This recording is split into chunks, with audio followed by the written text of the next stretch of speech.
Sí, estuvimos viendo en Mateo un tema interesante con respecto a David y a Abraham, que eran considerados dentro del Evangelio de Mateo como los padres de Jesús. Entonces, hoy día vamos a continuar los siguientes versos para poder darle un avance al estudio de Mateo. Recuerden que estamos estudiando de manera expositiva el libro de Mateo. Y no importa cuántos temas vamos a sacar de un solo capítulo, lo importante es poder llegar a conclusiones certeras de la Escritura. Y deseo con todo mi corazón que esto te pueda alimentar, te pueda abrir los ojos, que puedas también recopilar ciertos datos. Si te interesa compartirlo en tu congregación, con tu familia, con tus amigos, es importante tener estos versos para poder, de alguna manera, poder confirmar ciertas cosas o dichos que nosotros a veces decimos y que no sabemos dónde se encuentran. Bueno, el punto es que estudiando el libro de Mateo vamos a encontrar mucha riqueza y bueno, el día de hoy vamos a hablar de las mujeres y su importancia en la genealogía de Jesucristo. Este tema va a estar buenísimo, y sobre todo para las mujeres, ¿sí? Para las mujeres. Y bueno, vamos a basarnos en Mateo capítulo 1, desde el verso 2 hasta el verso 17. Y no vamos a leer todos los versos, vamos a tomar ciertos nombres que he decidido tomar, porque quizás en otros estudios he tomado nombres que eran importantes y que son importantes, pero he visto necesario solamente tomar algunos nombres de todos los que conforman esta genealogía. Así que empiezo diciendo, Abraham engendró a Isaac, Isaac a Jacob y Jacob a Judá.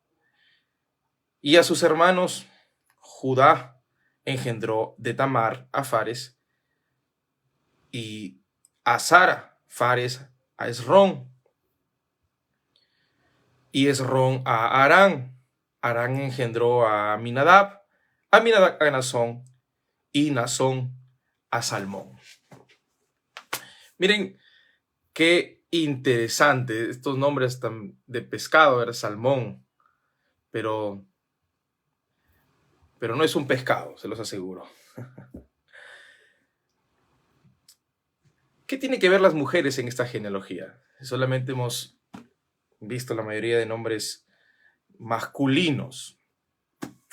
Bueno, si bien es cierto, la Biblia en el Nuevo Testamento trata de darle un valor a la mujer, también hay pasajes que expresan una discriminación hacia la mujer. Cabe resaltar que en el contexto de Cristo, las mujeres no eran valoradas, eran subvaloradas o marginadas, discriminadas, porque en la época de Jesús vivían una cultura grecorromana. ¿Qué significa eso? La cultura grecorromana era una combinación entre la cultura griega y la cultura romana. En la historia del pueblo de Israel, hubieron varios sucesos y entre esos sucesos, Grecia pasó a tomar parte o conquistó Israel.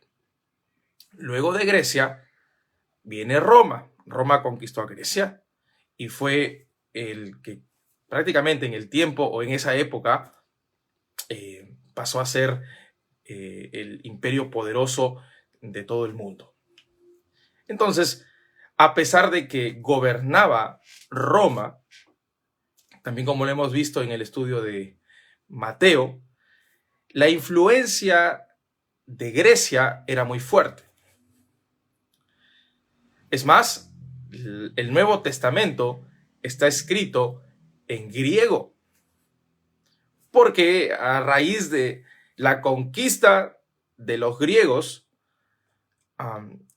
la lengua de Grecia pasó a ser la lengua oficial, así como hoy en día la lengua oficial es el inglés. Los escritos del Nuevo Testamento están escritos en esa lengua, en griego. Por eso es que también en los seminarios, en las universidades teológicas, se estudia el griego, porque es un idioma oficial de la Biblia, en este caso del Nuevo Testamento. Pero en la época de Jesús, ellos vivían bajo la cultura grecorromana, esta combinación que los griegos tenían más por ese, más por el lado cultural, artístico. Ellos valoraban la literatura, ellos construían gimnasios, eran personas que amaban la belleza, el arte. A diferencia de Roma, que ellos eran más políticos, más de leyes, más de comercio, negocios. Pero ambos eran politeístas, ambos adoraban a dioses. ¿Sí? El punto es que por influencia de esta cultura greco-romana es que empieza una discriminación en los tiempos de Jesús hacia las mujeres, porque Aristóteles, que era un filósofo griego, se expresaba de las mujeres como si ellas fueran un varón que no está completo, o sea, incompleto, o como una especie de fallido humano, como que nunca debió existir. Entonces, influenciados por la cultura grecorromana, la mayoría de personas discriminaban o tenían en poco a las mujeres. Las mujeres no tenían ningún tipo de valor, eran despreciadas. Y Cristo predicó en esa época, al igual que el apóstol Pablo, y de aquí lo vamos a ver más detalladamente. Cuando Aristóteles dijo esta expresión, no solamente vino a cambiar un pensamiento, sino que vino a confirmar algo que ya se practicaba, porque no vamos a echarle la culpa a la cultura grecorromana, porque esto es algo que ya se venía practicando siglos atrás, y lastimosamente, no solo por la cultura grecorromana, sino por los mismos judíos. Y aunque esto parezca algo insólito, pues es tan real, y ahora lo vamos a ver, para que nos demos cuenta hasta qué punto llegaban las mujeres en sus mentes. ¿Quiénes eran las mujeres para los hombres de ese tiempo? Las mujeres eran vistas como débiles y como sentimentales. El apóstol Pedro lo declara de una manera más poética y con una verdad muy justa. Las mujeres deben ser tratadas como un vaso más frágil. ¿Por qué? Porque realmente son frágiles. Pero no quiere decir que el hombre no sea frágil. Entendamos bien esta frase. Como a vaso más frágil. Porque el hombre, el varón, también es frágil, también se rompe, pero la mujer es más frágil. Ahora, en el contexto de aquella época, una mujer era vista como alguien súper débil, muy sentimental, que por cualquier cosa lloraba, porque cualquier cosa se resentía, y no eran tomadas como alguien serio. No se podía contar con ellas. Y la mujer también era considerada como alguien peligroso. ¿Por qué? Por sus rasgos femeninos, por su silueta, por sus miradas. Eran tentadoras para los griegos. Y esto era muy radical. Eran personas que pensaban que la mujer podía destruir la vida moral de cualquier hombre. Y era tan radical que no se les permitía a las mujeres salir a la calle si no contaban con un velo que cubría su cara. ¿Por qué? Porque sus miradas eran seductoras, porque sus pestañas podían decir algo, porque sus labios podían llamar la atención. Bueno, era la cultura radical de aquella época. Ustedes se imaginan a un pueblo judío influenciado por esa cultura. Ahora, ellos ya venían con ideas preconcebidas. Y esto es tremendo. Sería mentira decirte de que los judíos no tenían ningún tipo de pensamiento discriminatorio.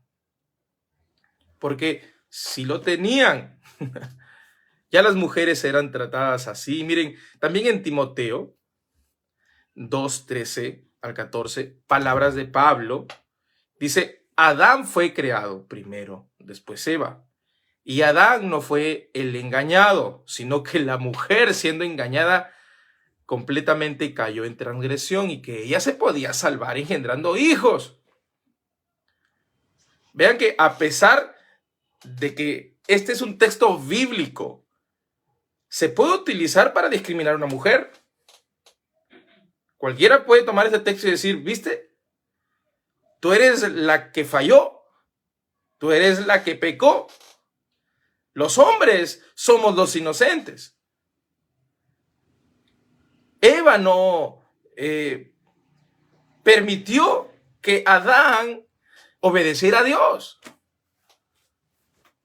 Tú eres la culpable. Adán no pecó, tú sí. Tú induciste a Abraham a pecar. Claro, tú puedes utilizar este texto para decirle su vida a una mujer y sobajarla. También en la Biblia podemos ver casos como la mujer adúltera, una mujer que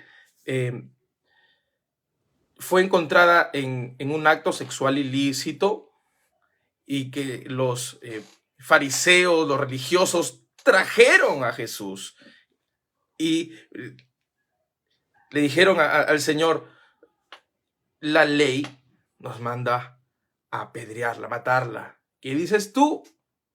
Y Cristo respondió de una manera tan sabia y tan amorosa: el que esté libre de pecado, que lance la primera piedra. ¡Wow! Nadie de los que estaban allí podía acusar a una mujer que sí había cometido un acto malo, perverso. Pero acá lo sorprendente es que los fariseos o estas personas no inculpaban al hombre, que también era culpable. ¿Y por qué creen ustedes que no? Porque ya había un pensamiento machista, que si la mujer hacía algo malo, entonces ella merecía la muerte. Pero se olvidaban con quién había hecho eso. Entonces el hombre no era tomado como el culpable del todo, sino que la mujer de repente lo sedujo. La mujer hizo algo, la mujer se metió ahí en sus ojos, que hacía cualquier cosa. Traen a la mujer y no al hombre. La infidelidad de la mujer era más condenada que la de un hombre. No había igualdad. Había preferencia hacia el hombre. El hombre era quien mandaba, él era el que era más importante. La mujer tenía realmente que usar un velo en señal de sujeción al hombre. Ellas no podían andar por la calle sin ese esa forma de decirle al mundo, yo soy gobernada por un hombre, yo ya tengo mi marido.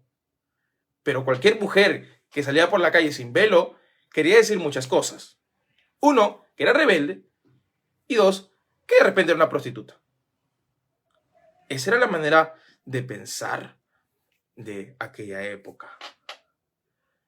Pero también a la mujer se le menciona incluso en la Biblia como alguien que no puede hablar en la congregación.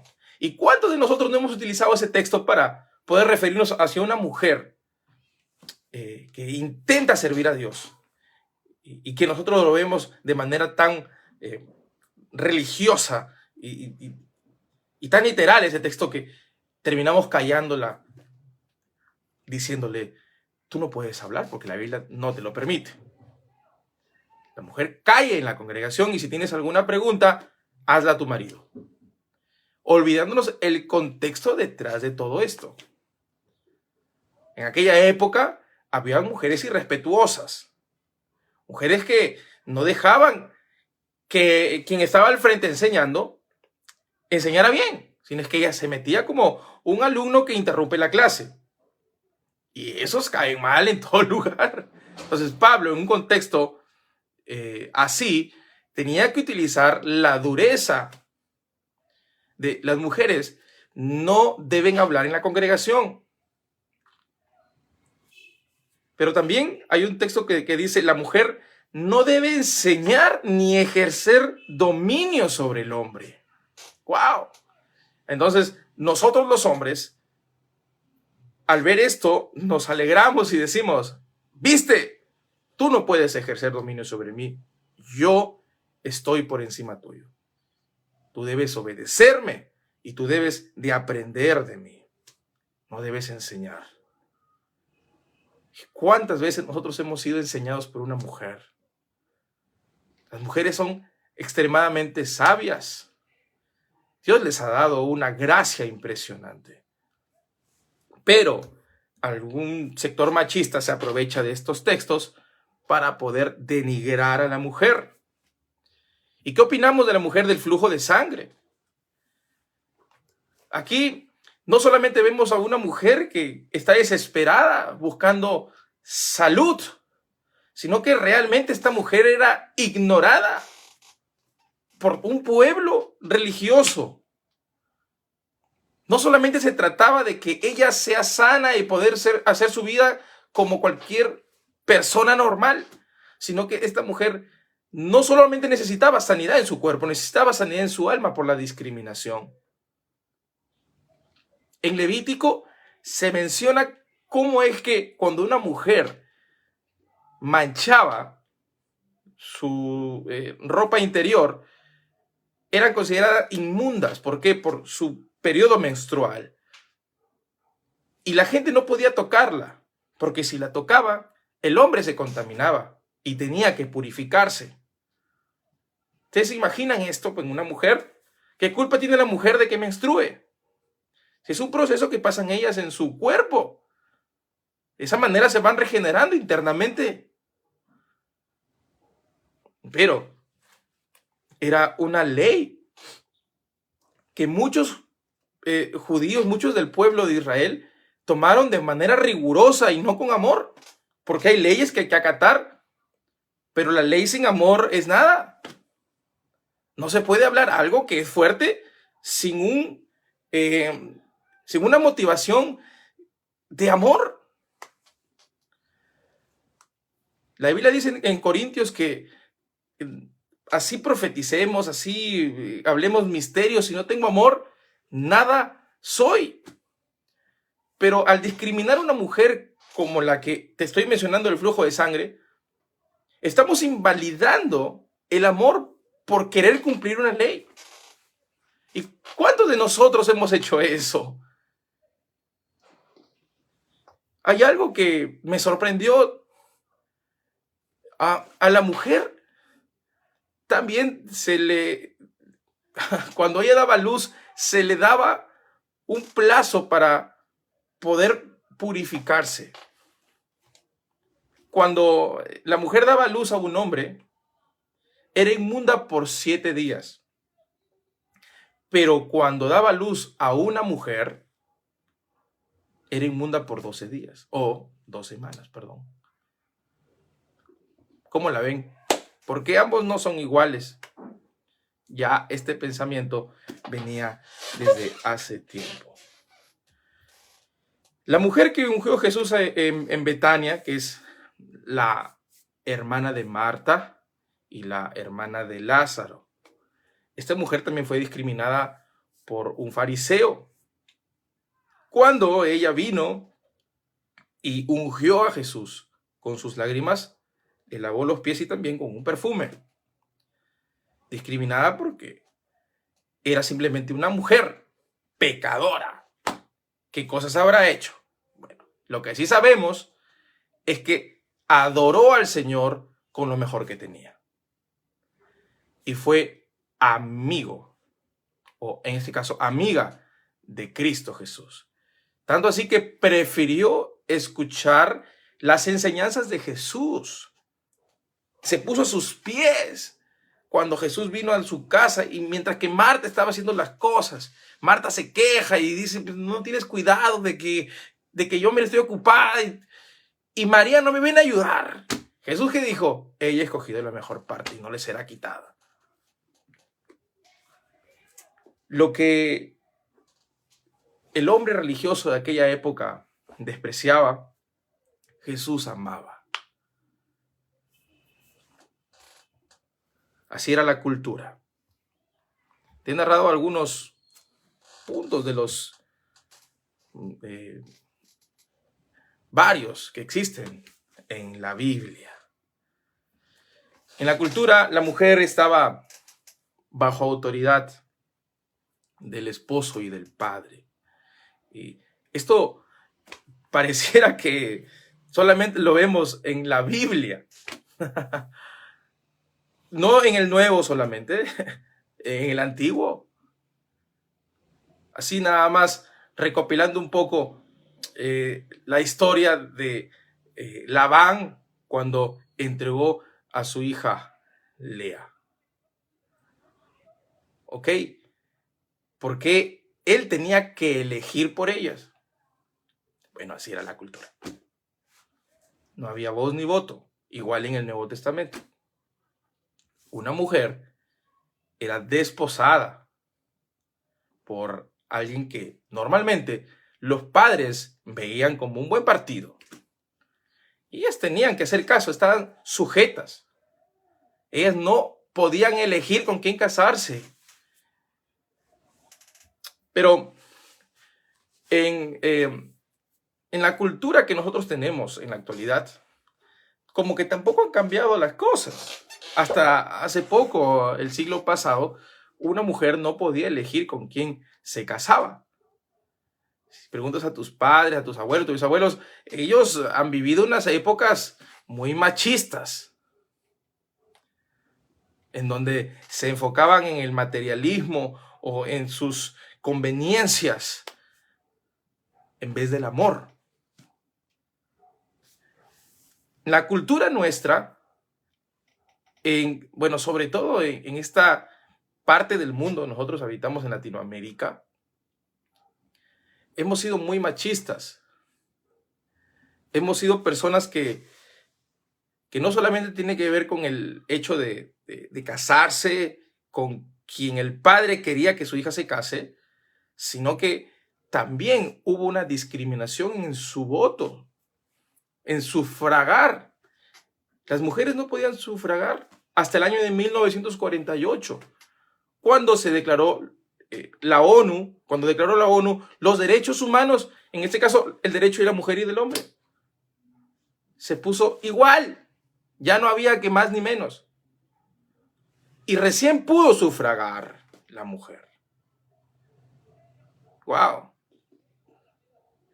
La mujer no tenía, ni en el tiempo antiguo, ni en este tiempo, hace poco, no tenía valor lo que decía. En el tiempo antiguo, en un juicio, ellas no podían decir nada. Si que declaraban algo, no les interesaba. Pero también las mujeres, aparte de sufragar, ellas no podían ejercer ningún tipo de trabajo como un hombre, no podían superarse, realmente eran dejadas de lado, dependientes completamente del hombre. Enviudaban y quedaban en la ruina. Escuchen esto, cuando Jesús estaba en la cruz, le dijo las últimas palabras a su madre María y al apóstol Juan. Le dice: hijo, he ahí a tu madre. Madre, he ahí a tu hijo. ¿Qué le estaba diciendo? En su cultura, una madre que quedaba sola, sin esposo, el hijo mayor o uno de los hijos tenía que hacerse cargo de esa madre viuda, porque esa madre viuda no tenía las mismas oportunidades que un hombre. Jesús estaba en la cruz, estaba acabando su ministerio aquí en la tierra y le estaba dando la responsabilidad a Juan de cuidar a su madre.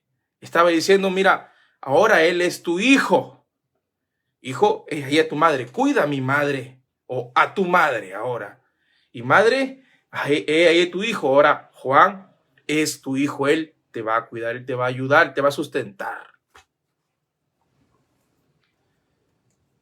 Wow, así era la cultura. No podía sufragar, su voz no tenía valor, no podía trabajar y ganar lo mismo que un hombre, no tenía las mismas oportunidades. Las mujeres pasaron épocas muy duras, pero hasta el día de hoy, incluso en nuestro contexto, podemos verlo en el apellido. ¿Qué apellido perdura? ¿Y qué apellido se extingue? El de la mujer. El apellido del hombre perdura.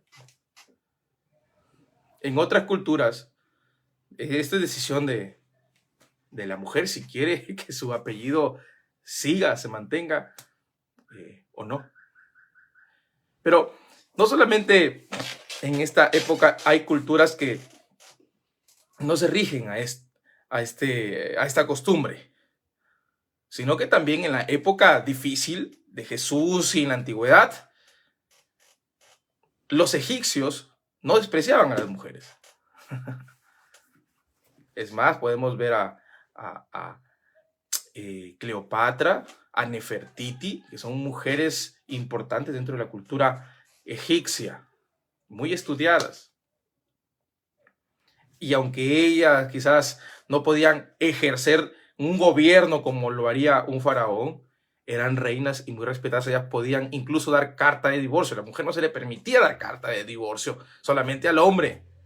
Pero ellas podían hacerlo, podían viajar como un hombre, podían negociar como un hombre, eran libres. La libertad para la mujer, de una manera más tajante, ocurrió en el 70. Y ya después en el 2010, 2015, ya otros derechos. Hasta el feminismo hoy en día que ya pues se pasaron, ¿no? Que siendo la voluntad del Señor. Porque la mujer no es sin el hombre, ni el hombre sin la mujer.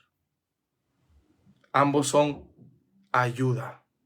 Ambos tienen o cumplen un papel importante dentro de la sociedad. Y en este libro de Mateo hemos visto algunos nombres que para la época o cultura de Mateo era imposible colocar. No se podía colocar a Tamar porque era el nombre de una mujer. Y era tan fuerte esta discriminación hacia ellas que Mateo podía haber arriesgado su vida, o realmente estaba arriesgando su vida.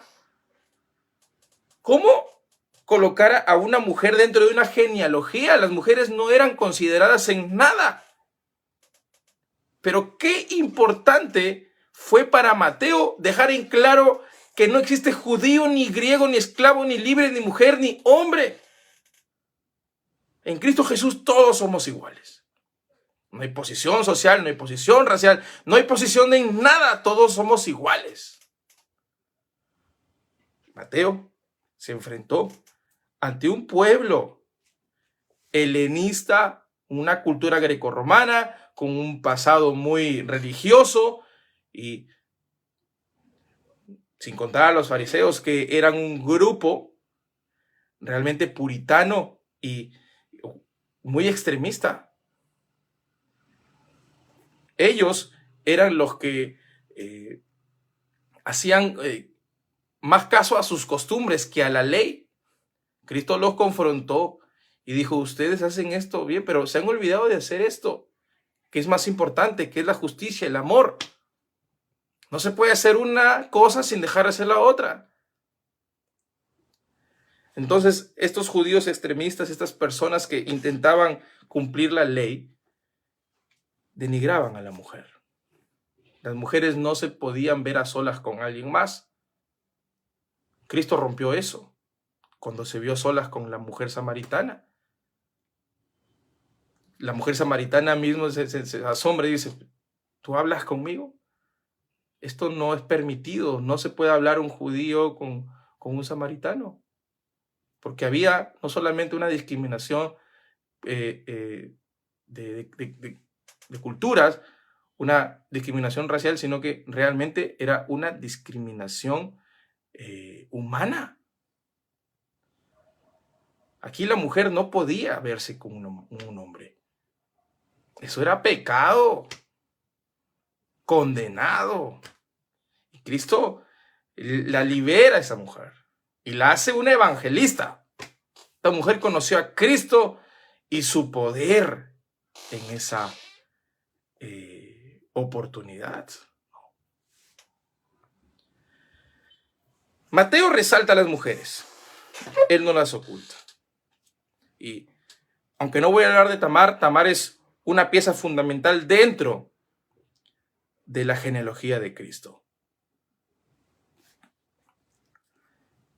Después, en el verso 4 dice, Arán engendró a Aminadab y Aminadab a Nazón y Nazón a Salmón. En estos dos puntos, en estos dos nombres voy a quedarme. Nazón era padre de Salmón. En Números capítulo 1, verso 7 dice, de Judá, Nazón hijo de Aminadab, confirmando este hecho. Números 2, 3 dice, estos acampaban al oriente y al este, la bandera del campamento de Judá, por sus ejércitos, y el jefe de los hijos de Judá, Nazón, hijo de Aminadab. Nazón era un príncipe dentro de la tribu de Judá, era un personaje importante, era un jefe, era un líder. Este era Nazón. ¿Y por qué dejo en claro esto? Porque el Nuevo Testamento se confirma con el Antiguo Testamento. La Biblia que tenían los primeros discípulos, la Biblia que utilizó, o los escritos que utilizó Cristo, fueron escritos del Antiguo Testamento. Esa era su Biblia. Nosotros la tenemos completa. Antiguo y Nuevo Testamento. Y Mateo, en su relato, confirma estos hechos. Y más adelante vemos que Salmón, que aparece aquí también, es el esposo de una mujer que hoy en día, si tú te enteras que tu abuela fue así, qué vergüenza te daría. Pero miren, Salmón engendró de Rahab a Booz. El padre de Salmón era una persona que era admirable, pero su hijo Salmón parece que no siguió sus pasos. Bueno, la escritura no menciona con quién se casó Nazón, ¿verdad? Pero Salmón no es un gran ejemplo para casarse con una persona de esa calaña, vamos a decir de esa manera. Miren, Salmón engendró de Rahab a Booz. Rahab, para los que no conocen, yo sé que la mayoría de acá sí estudian la Biblia y sí al menos lo han encontrado en pinceladas, a veces incluso en prédicas o una lectura, ¿no?, de quién es Rahab. Rahab era una prostituta, era una mujer que daba sus servicios sexuales a cambio de dinero. Y Rahab, si leemos o recordamos la historia en Josué, es una mujer que tuvo fe, a pesar de ser prostituta y extranjera, que no pertenecía al pueblo de Israel, sino que pertenecía a Jericó. Pero ella sabía y había escuchado de Dios y sabía cuán poderoso era Dios. Había un temor en ella. Esto llevó a aliarse con los espías que mandó Josué para poder conquistar esa ciudad. Rahab dijo: yo los escondo en mi casa, e hizo un juramento. Y por estudios y ciertas interpretaciones, se llega al punto de que uno de esos espías fue Salmón. Porque Salmón era alguien admirable, era un líder. Y esta mujer tuvo el privilegio de poder entablar una relación con alguien del pueblo de Dios, sin ella haber pertenecido. Pero Hebreos dice que por la fe, Rahab fue una mujer dentro de ese linaje. Rahab hizo algo que quizás cualquier persona no hubiera hecho: arriesgar su vida. Y lo hizo por fe. Cuán importante es la fe en una mujer. Yo creo personalmente que las mujeres tienen una fe increíble, que cuando ellas se ponen en manos de Dios son imparables. Tienen una gracia impresionante. El Señor respalda sus oraciones. El Señor respalda su fe. Cuando ellas se proponen hacer algo, son increíbles. Esta mujer pudo haberse muerto con todos los de Jericó. Sin embargo, ella creyó que el Señor podía salvarla, y así fue. Y una de las cosas buenas que le pasaron es que se casó con un príncipe, con un hombre de una tribu importante, que es de los levitas, Salmón. Pero acá hay algo interesante. Vamos a seguir leyendo. Salmón engendró de Rahab a Booz. Booz engendró de Rut a Obed, y Obed a Isaí. Ahora, fíjense aquí. Booz engendró de Rut a Obed. Ahora, ¿quién rayos es Rut? Rut es una mujer moabita. ¿Quiénes eran los moabitas? Extranjeros, enemigos del pueblo de Israel, y abominables. Ellos sacrificaban a sus hijos a su dios Moloch. La historia es extensa, pero en resumen, Rut regresa con su suegra Noemí a su tierra, porque ella, tanto como su nuera y su suegra, habían perdido a sus esposos y regresaron tristes. Pero ella tomó la iniciativa de seguir la fe y los pasos de su suegra.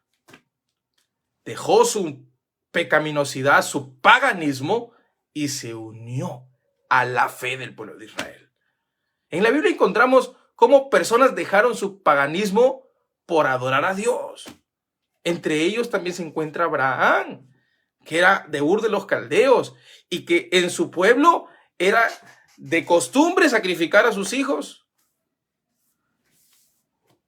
Y Dios llama a paganos, les revela su voluntad a paganos, como a Nabucodonosor, que le reveló el futuro. De lo cual estamos hablando de Grecia, de Roma, Esto es parte de un cumplimiento profético en la estatua que soñó Nabucodonosor. Y Dios en realidad es bueno para con todos, para cualquier persona que tenga fe. Esta mujer, tanto Rahab como Ruth, tuvieron fe. Y se unieron, se injertaron al pueblo escogido de Dios por su fe. Por su fe. Lo sorprendente es que tanto Salmón como vos se casaron con mujeres extranjeras y paganas. Mujeres que Dios perdonó, que Dios redimió. Claro que tú puedes casarte con una mujer que ha sido redimida por Dios. Sí, te es permitido. Si quizás no viene de un linaje, ¿no? Cuando Dios trata con una vida y la cambia realmente, si hay frutos, claro, ¿no? Porque si tú ves que la mujer que dice ser cristiana, pero pues no le llegan ni los talones a una mujer cristiana, no te cases con esa mujer, por favor, hazme el favor de orar un poquito, ayuna un poquito y esas mariposas que tienes en el estómago se te van a desaparecer, era hambre. No, tú tienes que entablar relación con mujeres, o en este caso con una mujer que ame a Dios, que tenga fe en Dios. No vas a tomar este tema de Salmón y vos, ¿sí? ¿Cómo se casaron con mujeres? Estas mujeres extranjeras fueron salvas por Dios. Y están escritas aquí con un propósito divino para darnos a entender cuán grande es el propósito de Dios para con las mujeres. Que aunque había un pueblo que decía las mujeres no deben estar aquí escritas, no pueden tomarse en cuenta, las mujeres, yo las amo y yo sé con qué propósito las he creado. Yo sé en qué son buenas. Yo sé que para ustedes serán su ayuda. Y ojo con esto, la mujer es ayuda. Y una persona que puede hacer todo solo no necesita ayuda. Sin embargo, si es que el Señor nos ha dado una ayuda, es porque no podemos hacer todo solos. Necesitamos ayuda. No somos autosuficientes. Necesitamos ayuda. Entonces, Salmón, como su hijo Boz, se casaron con mujeres extranjeras. ¿Esto qué tiene que ver con las mujeres y su exaltación? Bueno, Mateo se vio obligado a honrar las palabras de Cristo, de que esto tenía que predicarse a todo el mundo. Y tenía que dejar en claro que Cristo no vino a dividir a las mujeres con los hombres. Él vino a unirlos. Él vino a darles una identidad de unión y amor. Mateo, claro que arriesgó su pellejo, sin embargo no le interesó. Le interesó más dejarles en claro al pueblo que leía esta carta que las mujeres valían, que las mujeres importaban. Ustedes saben que este evangelio fue escrito a un pueblo que estaba conociendo a Jesús. Un pueblo que estaba siendo discipulado por Mateo.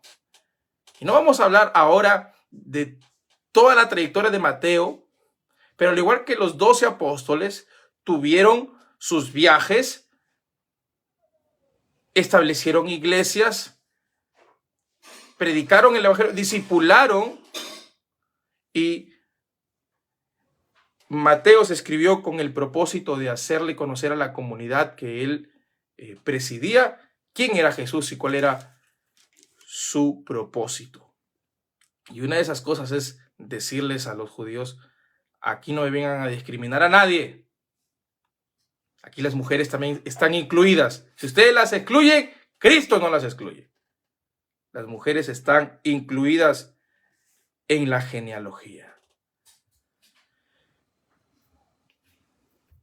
Después podemos también ver que Booz, ¿no?, fue el bisabuelo, ¿no?, del rey David. Pero bueno, dice, Booz engendró a Rub, o de Rub, perdón, a Obed, y Obed a Isaí. Isaí engendró al rey David, y el rey David engendró a Salomón, de la que fue mujer de Urías. Esa es otra mujer acá, ¿no? Pero antes de entrar a Betsabé, quiero entrar al punto de la mamá de David. Juan, pero aquí no se menciona a la mamá de David. Sí, yo sé que no se menciona, pero igual me gustaría incluirla. La Biblia no habla de la mamá de David. Y a mí me sorprendió. ¿Por qué no habla de la mamá de David y sí del papá de David?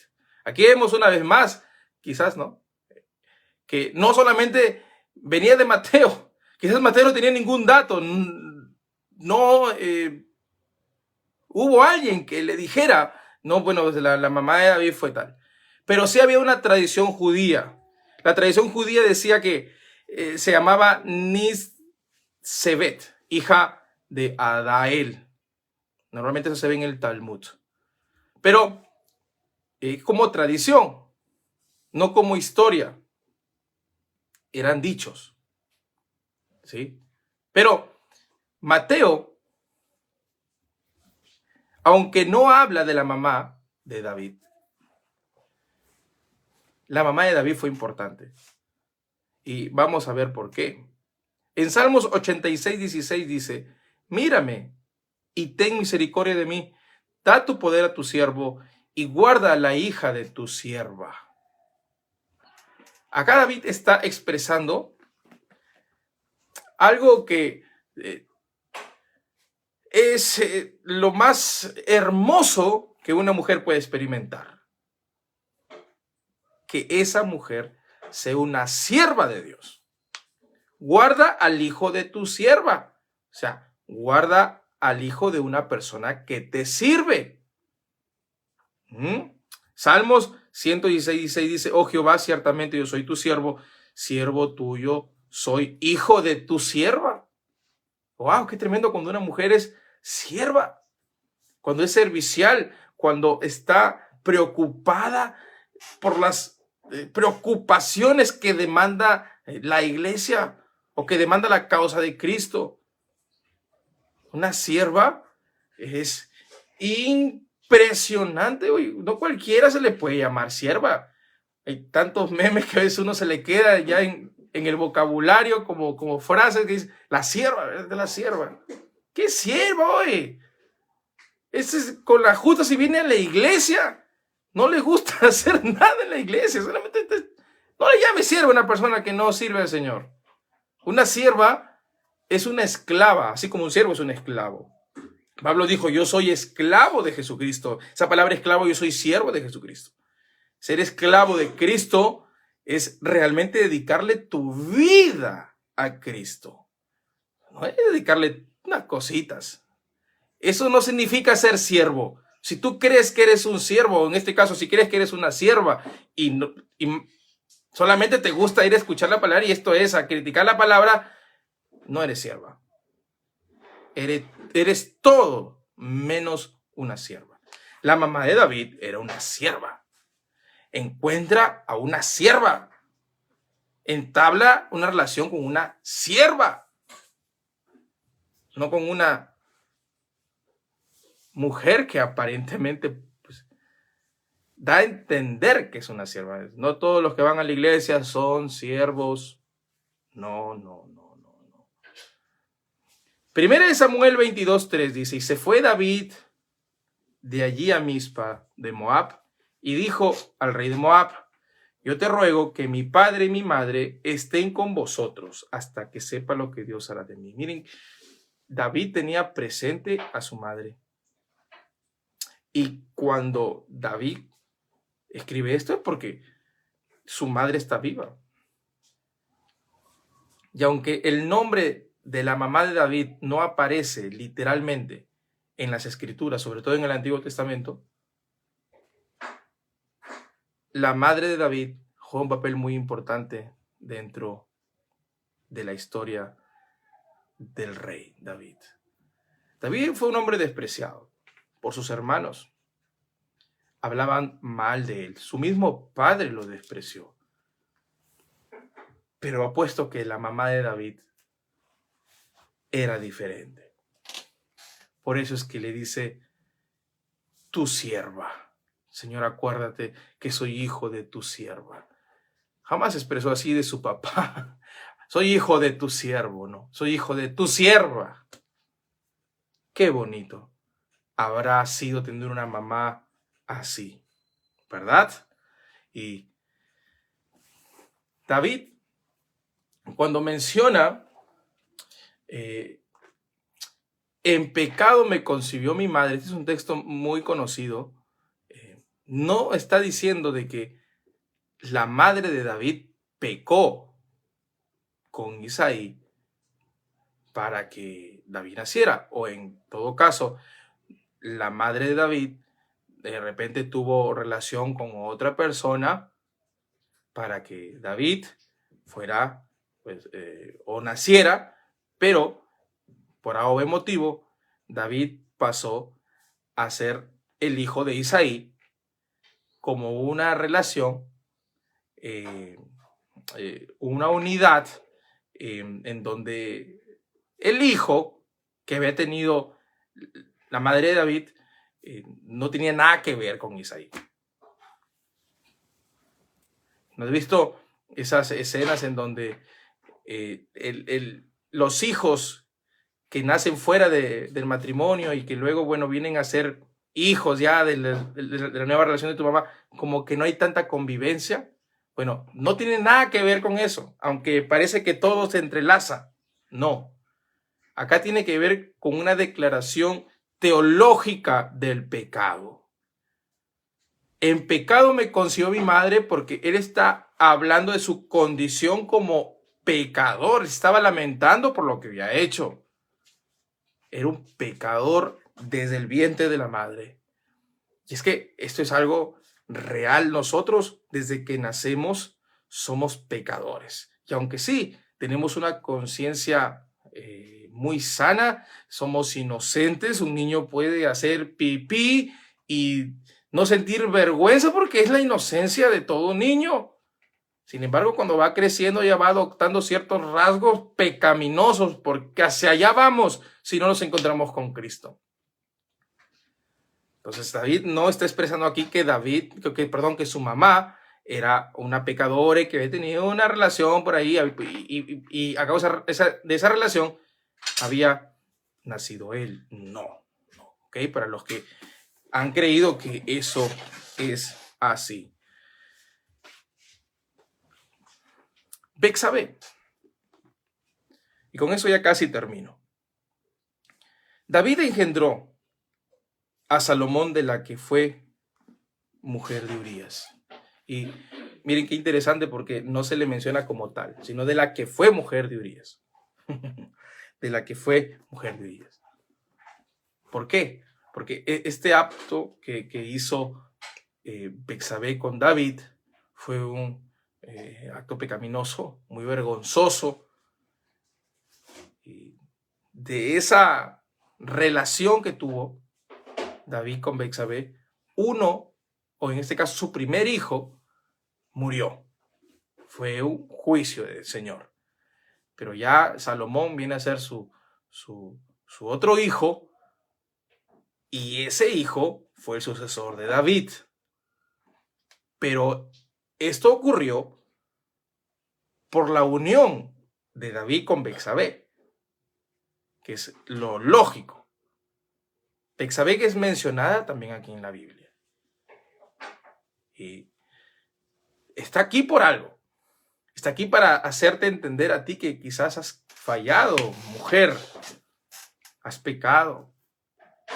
Y crees que no tienes ningún tipo de parte en el plan del Señor. Déjame decirte que posiblemente Betsabé se sintió la mujer menos indicada para atraer a un rey a este mundo. Sin embargo, Dios la destinó para eso. Dios utilizó todo lo que hizo mal para atraer a alguien sabio como Salomón, de los cuales tenemos dichos preciosos en las Escrituras, tanto Proverbios como Eclesiastés, que es un libro profundísimo, y Cantar de los Cantares. Salomón es el vivo ejemplo de que a veces de una relación que no está bien puede nacer algo bueno. Quizás, hermana, tú sientas que ya no tienes nada que darle al Señor por tu pasado. Sin embargo, tanto tú puedes ser una mujer ahora con un propósito precioso como tus hijos, como los que vienen después de ti. Ellos pueden ser los futuros presidentes, los futuros ministros, los futuros predicadores, los futuros evangelistas, los futuros ingenieros, los futuros hombres de negocio, los futuros sembradores, los futuros ingenieros, dije, ¿verdad? Los futuros médicos. De ti puede nacer algo bueno. De ti puede nacer algo bueno. De Salomón salió Roboam, y allí viene una división en el pueblo de Israel, que tampoco vamos a hablar de eso ahora, pero desde allí nos pasamos hasta José, ¿no? Es en el verso 16, y Jacob engendró a José, marido de María, de la cual nació Jesús, llamado el Cristo. María, que es otro tema muy grande, de la cual vamos a hablar en el próximo estudio. Un estudio centrado en María y en José, y en ese proceso de esa concepción en María. Muy buenísimo ese estudio, no te lo pierdas, pero antes de culminar con este estudio de las mujeres, quiero decirles que Jesús está aquí para romper las barreras culturales. Lo hizo en ese tiempo y lo va a hacer ahora. No sé qué estés viviendo en tu hogar, en tu iglesia, en tu trabajo, en tu país. Jesús no te discrimina. Jesús no te pone como menor, sino que te pone como cabeza, sino que te pone como alguien importante, no como cabeza del hombre, porque la cabeza del hombre es Cristo, ¿sí? Y la cabeza del hogar es el hombre, que es otro punto, que toda mujer de Dios se somete a la palabra de Dios con amor y humildad. Pero Cristo ha venido a darte valor, ha venido a decirte: yo te amo. Yo hablé con la mujer samaritana sin que me importara el contexto en el que vivía. Yo puedo hablar contigo también. Cristo quiere conversar contigo. Cristo quiere que te conviertas en una proclamadora del evangelio. Cristo quiere que des testimonio de lo que Él ha hecho contigo. Quiere que des testimonio de lo infeliz que eras y que ahora lo tienes todo con Jesús, que ahora tu corazón está lleno de su presencia, que tienes mucho para hablar de Él. Jesús también vino a sanar a las mujeres, como a la mujer de flujo de sangre, le dio una vida nueva, le dio salud, le dio vitalidad y energía para seguir adelante, le dio victoria sobre sus largos años de ruina, de gastos, porque el estar enferma demandaba también curarse, ir a médicos, gastar en medicinas, etc. El Señor quiere sanar tu corazón, quiere sanar tu cuerpo. El Señor quiere oír tus plegarias, como oyó la plegaria de esta mujer que trajo a su hija en un estado crítico. Dios quiere oír tus plegarias. Dios quiere honrar lo que le das, lo que ofreces, como honró a la viuda que dio todo lo que tenía. ella estaba dando su último sustento, y el Señor conoce también lo que tú haces por Él, por su obra. Él conoce tu corazón y sabe cuán desprendida eres. El Señor quiere dejarte en claro que Él está viendo lo que estás haciendo, el sacrificio que haces, y Él te lo va a recompensar. Lucas 8:3 dice: Juana, mujer de Chuza, intendente de Herodes, y Susana, y otras muchas que le servían de sus bienes. Y aquí les quiero hablar a esas mujeres que dan de su dinero a la obra del Señor. Y el Señor realmente en su tiempo necesitó a esas mujeres en su ministerio. Y qué tremendo que se mencionen a mujeres exitosas, mujeres con recursos económicos que podían sustentar los viajes y alimento y todos los viáticos que Jesús requería para poder predicar el evangelio a tiempo completo. Mujer, tú puedes ser una mujer exitosa, puedes ser alguien con proyectos, alguien con visión, alguien con sueños a favor del servicio del Señor. Juana era la esposa de un alto funcionario de Herodes. Tú puedes ser una mujer de la alta sociedad, pero sin que tu corazón se exalte, sin que tu corazón se llene de orgullo y digas: ves, yo soy mujer, pero soy mejor que el hombre. No digas eso. Dios quiere usar tus bienes, pero sobre todas las cosas quiere usar tu corazón. Quiere usar lo que tienes y lo que cargas por dentro. Las mujeres tuvieron parte importante dentro de la historia de Jesús.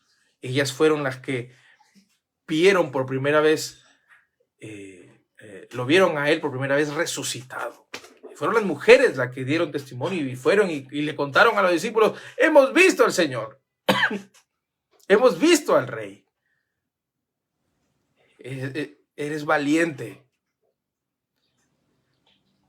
eres decidida. Perdón. Romanos capítulo 16.